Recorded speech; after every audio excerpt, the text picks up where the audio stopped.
जय मुक्ताई. श्री दासमुक्ता लिखित. हित व्हावे तरी दंभदुरी ठेवा, चित्त शुद्ध सेवा देवाची हे. या अभंगावरील कीर्तन. हित व्हावे तरी दंभदुरी ठेवा, चित्त शुद्ध सेवा देवाची हे. आवडी विठ्ठल गायीचे एकांती, अलभ्य ते येती लाभ घरा.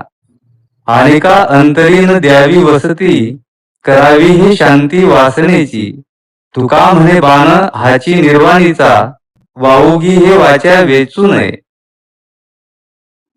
इंद्रियांच्या विकाररूप अशा ज्या रूप, रस, गंध, शब्द व स्पर्श, पण त्याच्या यांमधूनही मुमुक्षु अवस्थेत सुद्धा चित्त उपरत होऊन जाते. त्याचं रूप, रस, गंध, स्पर्श यांच्या बाबतीत मुनी आणि आत्मज्ञानी हे आकृष्ट होतात. ही गोष्ट असं सिद्ध करते की भगवंताच्या दिव्य स्वरूपाचे गंध, शब्द, रस, स्पर्श इत्यादी विषय हे मायेचे कार्य असणाऱ्या 3 गुणांपासून उत्पन्न होत नाहीत. हे रूप इत्यादी हे सर्व गुण संपन्न आणि सदा निर्गुण अशा प्रभूचं स्वरूपच आहेत. म्हणून वेदांताचे प्रधान आचार्य श्री शंकराचार्य हे भगवान श्रीकृष्णाच्या संदर्भात म्हणतात, ब्रह्मांडानी बहुनी पंकज भवान प्रत्यंड मद्भुतान, गोपान वत्सयुतान दर्शय दजम, विष्णूने शेषांचया, शंभुर्य चरणोदकम स्वशिरसा धत्ते समूर्तीत्रयात, कृष्णो वै पृथगस्ती कोपे विकृत सच्चिन्मयो निलिमा. ज्यानं ब्रह्मदेवाला अनेक ब्रह्मांडे दाखविली, ज्यानं प्रत्येक ब्रह्मांडात वेगवेगळे ब्रह्मदेव दाखविले, ज्यानं वासरांसह सर्व गोप दाखविले, तसंच विभिन्न ब्रह्मांडातील विष्णूची सर्व स्वरूपे दाखविली, ज्याचं चरणोदक श्री शंभू आपल्या मस्तकावर धारण करतात, ती जी श्रीकृष्ण मूर्ती ही ब्रह्मांडामध्ये विभिन्न स्वरूपात अंमल चालवणारे अंशावतार असे ब्रह्मा, विष्णू, महेश यांच्यापेक्षा वेगळाच असा काही विकाररहित सच्चिदानंदमय असा निलिमा म्हणजेच हा कृष्ण आहे. एकदा दिव्य वैकुंठ लोकात भगवान श्री महाविष्णूच्या समीप नित्य आत्मनिष्ठ असणारे सनक इत्यादी ऋषी उपस्थित झाले. ज्यावेळी ते भगवंताच्या समोर पोहोचले आणि त्यांनी त्या भगवंताच्या स्वरूपाकडे पाहिलं, तेव्हाच ते मुग्ध होऊन गेले. भगवंताचे सौंदर्य पाहता पाहता त्यांचे नेत्र कोणत्याही प्रकारे तृप्तच होत नव्हते. भगवंताच्या सौंदर्यानंच त्यांना फक्त मोहित केलं असं नव्हे, तर भगवंताला प्रणाम करतेवेळी कमलनयन अशा श्रीहरीच्या पादपद्माच्या परागांशी मिसळलेल्या तुळशी मंजिरीचा सुगंध हा वायूचे द्वारा नाशिका मार्गाने ज्या क्षणीच मुनींच्या अंतरात पोहोचला, त्या क्षणीच अचल रूपानं नित्य ब्रह्मानंदाचा अनुभव घेणाऱ्या त्या मुनींचं हृदय क्षुब्ध होऊन गेलं. त्या सुगंधामुळे त्यांचं मन खेचलं गेलं, त्यावर त्यांचं मन मोहित होऊन गेलं आणि आनंदानं त्यांच्या अंगावर रोमांच उभे राहिले. तशारविंद नयनश्य पदारविंद, किंजल्क मिश्र तुलसी मकरंद वायु, अंतर्गत सोविवरेण चकार तेषाम, संक्षोभमक्षर जुषामपि चित्त तन्वोहो. हीच अवस्था भगवान श्रीराम व लक्ष्मण यांचं स्वरूप पाहिल्यावर ब्रह्मवेत्यांमध्ये श्रेष्ठ असणाऱ्या ज्ञानी श्रेष्ठ अशा विदेह जनकाची झाली. प्रेम मगन मनुजानी नृपू करी विवेकू धरिधीर, बोलेवू मणिपद नाय शिरू गदगद गिरा गभीर. जेव्हा राजा जनकानं राम लक्ष्मण यांचं मधुर मनोहर असं स्वरूप पाहिलं, तेव्हा तो विदेह राजा विदेही बनून गेला. त्या राम लक्ष्मणांच्या रूप राशी दृष्टीपुढे येताच विदेह जनकाचं ज्ञान जणू मूर्छित होऊन पडलं. देहाची शुद्ध जाऊ लागली आणि डोळ्यात अश्रू आले. जनकजींना वाटलं, हे असं काय झालं? राम लक्ष्मण या बालकांच्या सौंदर्यावर, नेत्रांच्या विषयांवर जनकांच्या मनात मोह कसा निर्माण झाला? जनकानं विवेकानं व धैर्यानं स्वतःला सावरलं, त्याला विचारल्याशिवाय राहवलं नाही. विश्वामित्रजींच्या चरणांना प्रणाम करून राजा जनकानं बोलण्याची इच्छा केली, परंतु जनकाच्या हृदयाच्या द्रवीभूत स्थितीला त्यांचा विवेक दूर करू शकला नाही. बोलता बोलता जनकाची वाणी गदगद झाली आणि भारावून गेली. आपल्या स्थितीचं वर्णन करीत राजा जनकानं विश्वामित्रांना विचारलं, मुनिवर, हे 2 सुंदर बालक कोण आहेत ते सांगा. मुनी कुलातील भूषण आहेत की राजकुलातील? श्रुतीनं ज्याचं वर्णन नेती म्हणून केलं आहे, ते ब्रह्मच या दोघांच्या वेशात आलं आहे काय? माझं वैराग्यानं भरलेलं मन यांना पाहून मुग्ध होऊन जात आहे. ज्याप्रमाणे चंद्राला पाहून चकोर पक्षी मुग्ध होऊन जातो, त्याप्रमाणे माझ्या मनाची अवस्था झालेली आहे. म्हणून हे मुनिवरा, सत्य भावनेनं मी हे विचारित आहे. काहीही न लपविता मला सांगा. यांना पाहताना प्रेम उचंबळून येतं आणि माझ्या मनानं ब्रह्मसुखाचाही त्याग केलेला आहे. मग असं का? हसत हसत विश्वामित्र मुनीनं राजाच्या अनुमानाचं समर्थन केलं. अशा प्रकारे जे स्वरूप वारंवार पाहिल्यावर सुद्धा ते पाहण्याची इच्छा वाढतच राहते, ते स्वरूप काहीतरी विलक्षणच अशी वस्तू आहे. जगात कोणताही पदार्थ असा नाही की जो वारंवार पाहिल्यावर सुद्धा तो पाहण्याची इच्छा प्रबळ होते. अनुभव तर असा सांगतो की जी वस्तू पाहण्याची इच्छा प्रबळ होते, ती वस्तू प्राप्त झाल्यावर प्रथम पाहताना तर फारच आनंद होतो, परंतु नंतर जसं जसं त्या वस्तूचं दर्शन सुलभ होऊन जाते, तसं तसंच त्या वस्तूच्या बाबतीतील आकर्षण कमी होत जाते. परंतु भगवंताचं सौंदर्य असं आहे की ते पाहता पाहता कधी तृप्तीच होत नाही. जसं जसं प्रेमी भक्ताचं प्रेम प्रत्येक क्षणी वाढत राहतं, तसं तसंच भगवंताची सौंदर्य छटा सुद्धा प्रत्येक क्षणी अधिकाधिक वाढतच राहते. प्रत्येक पळाला नवीन नवीन सौंदर्य आणि अधिकाधिक माधुर्य दिसून येतं. भगवंताचं ते स्वरूप माईक असत नाही, ते संपूर्णपणे दिव्य असतं.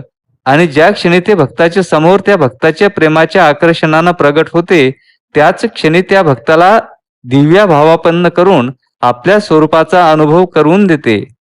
जोपर्यंत ते माधुर्य समोर राहतं, तोपर्यंत भक्त हा कोणत्या तरी दिव्य राज्यात राहतो. त्या भक्ताचं सर्व काही दिव्य होऊन जाते. त्या काळात भगवंताच्या माधुर्याशिवाय तो भक्त आणखी काहीही पाहत नाही व ऐकत नाही. तो तन्मय होऊन जातो आणि त्याला भगवंताचा खराखुरा अनुभव येतो. एकंदरीत असं आहे म्हणून गायजे.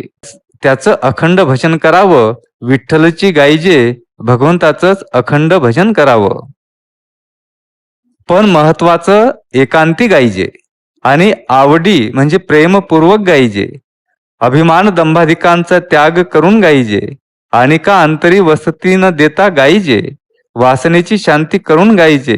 विनाकारण वाचेचा वेळ न करता गायजे. असं गायलं तर फलश्रुती अलभ्यते येती लाभ घरा. यासाठी निषेधात्मक अभिमान दंभाधिकाचा त्याग करून विधेयात्मक आवडी विठ्ठल गायजे एकांती. पण अनिका अंतरी न द्यावी वस्ती, म्हणजे अन्य आश्रयाचा त्याग करून अर्थात अनन्यतापूर्वक आवडी विठ्ठल गायजे एकांती. अन्य वासनेची शांती करून म्हणजेच निर्वासन होऊन आवडी विठ्ठल गायजे एकांती. आणि विनाकारण वाचेचा व्यय न करता आवडी विठ्ठल गायजे एकांती. क्रमशः गायजे. विठ्ठलची गायजे, एकांती गायजे, आवडी गायजे. करावी ते शांती वासनेची, अन्य वासनेची शांती करून गायजे. आता तळमळ केली पाहिजे शीतळ, पाहे करील तो देव. भक्त म्हणजे जो सर्व काही भगवंताला अर्पण करून चुकला आहे, त्याला स्वतःच्या बाबतीत कोणत्याच प्रकारची चिंता करण्याची आवश्यकता नाही. लोकहानो चिंतान कार्या निवेदितात्म लोकवेदत्वात. त्यानंतर फक्त एका प्रियतम अशा भगवंताच्या चिंतनाची चिंता करावयास हवी.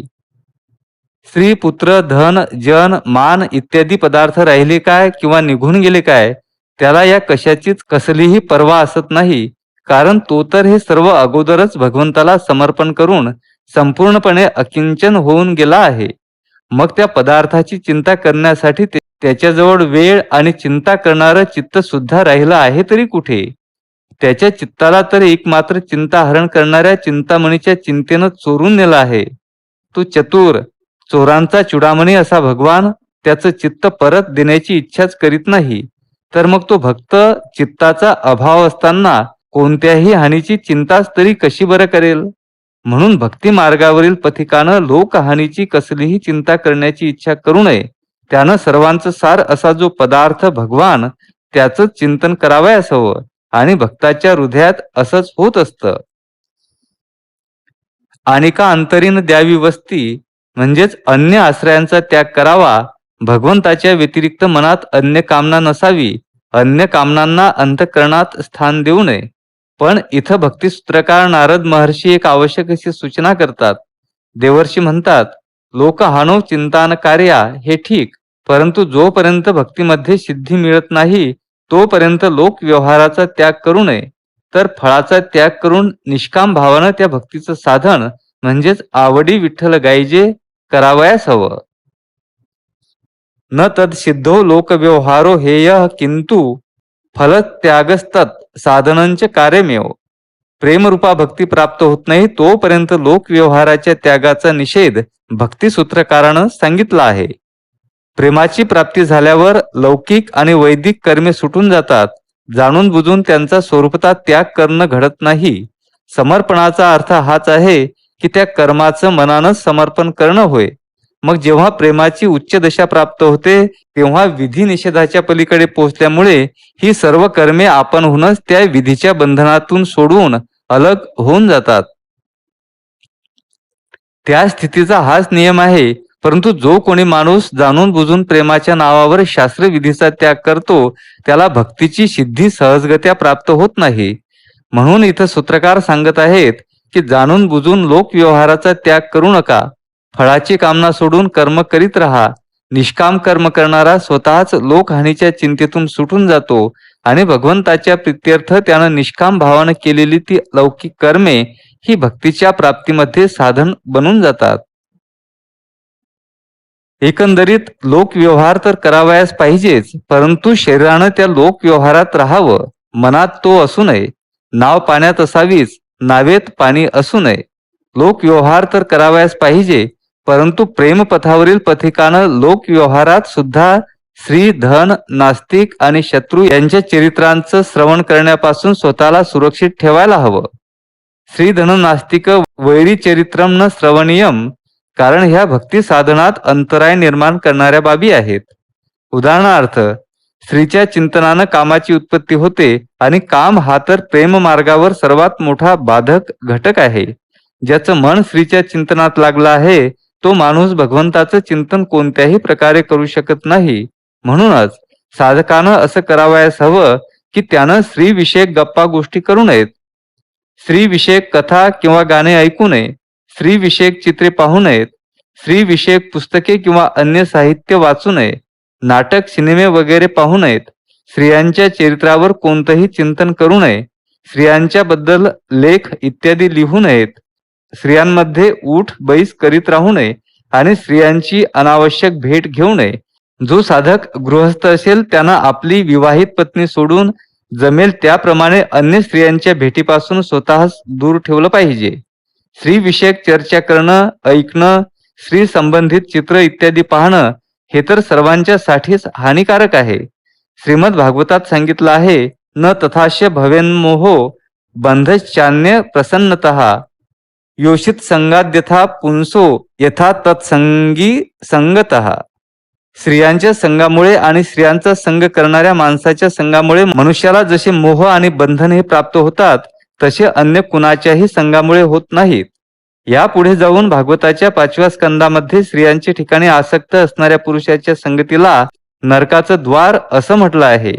ज्याप्रमाणे पुरुषांच्या साठी स्त्रियांचा संग त्याज्य आहे त्याप्रमाणे स्त्रियांच्या साठी सुद्धा पुरुषाचा संग सर्व प्रकारे त्याज्य आहे. धनाच्या चिंतनानं लोभाची उत्पत्ती होते. जेव्हा चित्तामध्ये धनाचा लोभ जागृत होतो तेव्हाच न्याय अन्यायाची बुद्धी मारली जाते आणि मनुष्य सत्पदाचा त्याग करून अन्यायाच्या मार्गावर चालू लागतो. म्हणून धन आणि धनिकांचे भोग आणि त्यांच्या गर्वानं भरलेल्या गोष्टी साधकानं ऐकू नयेत आणि पाहूही नयेत. ज्यांचा ईश्वरावर आणि शास्त्रावर विश्वास नाही तेच नास्तिक होत. ईश्वराचं अस्तित्व न मानणाऱ्या नास्तिकांच्या सारखा या जगातील जीवांचा शत्रू नक्कीच कोणी आहे काय? यात काय राहिलं आहे? त्यात काय आहे? ईश्वर ही कल्पना केवळ ढोंग आहे. ईश्वर कुणी पाहिला आहे काय? आत्मा ही तर केवळ कल्पना आहे असं बरगळणाऱ्या आणि ईश्वर तसंच शास्त्री यांची निंदा करणाऱ्या कुतार्किकांचा संग करणं तसंच त्यांचं चरित्र ऐकणं यामुळे ईश्वराच्या संदर्भात अश्रद्धा उत्पन्न होते आणि मग ईश्वरावरील अश्रद्धेसारखं पतनाचं साधन आणखी कोणतंही नाही. म्हणून नास्तिकांपासून नेहमी सांभाळून राहावं. खरं पाहता भक्ताच्या मनात त्याचा कोणीही शत्रू असत नाही. जो भक्त सर्व जगात आपला प्राणाराम अशा परमात्म्याला व्यापून असलेला पाहतो, जो भक्त जगताला श्रीकृष्णमय असं बघतो तो भक्त कसा बरं अन्य कुणाला आपला वैरी मानू शकेल? देवाधिदेव महादेवानं सांगितलं आहे, उमाजे राम चरण रत बिगत काम मद क्रोध निज प्रभुमय देखही जगत केही सन करही विरोध. हे उमा, जो काम अहंकार व क्रोध यांनी रहित होऊन प्रभू रामचंद्राच्या चरणी मग्न झालेला असतो त्याला संपूर्ण जग आपल्या प्रभूनं धरलं आहे असं दिसतं. म्हणून तो कुणाशीही विरोध करीत नाही. जोपर्यंत भक्तीची सिद्धी होत नाही तोपर्यंत साधकानं अशी भावना करावयास हवी आणि मनातल्या मनात असा निश्चय करावयास हवा की सर्व काही माझ्या प्रभूचं स्वरूप आहे. अशा अवस्थेमध्ये जर दुसरा कोणी माणूस चुकून साधकाचा द्वेष करेल किंवा त्याच्याशी वैर करेल तर मग त्या वैरासंबंधी त्या माणसाची वचने शक्यतो ऐकायचीच नाहीत, कारण ते ऐकण्यामुळे क्रोध उत्पन्न होण्याची शक्यता असते. म्हणून आपल्याकडून आपलं न जिंकलेलं मन सोडून इतर कुणालाही शत्रू मानूच नये आणि दुसरा कोणी जर शत्रुत्व करीत असेल तर त्यावर सुद्धा विचार करू नये. जय मुक्ताई, जय दासमुक्ता.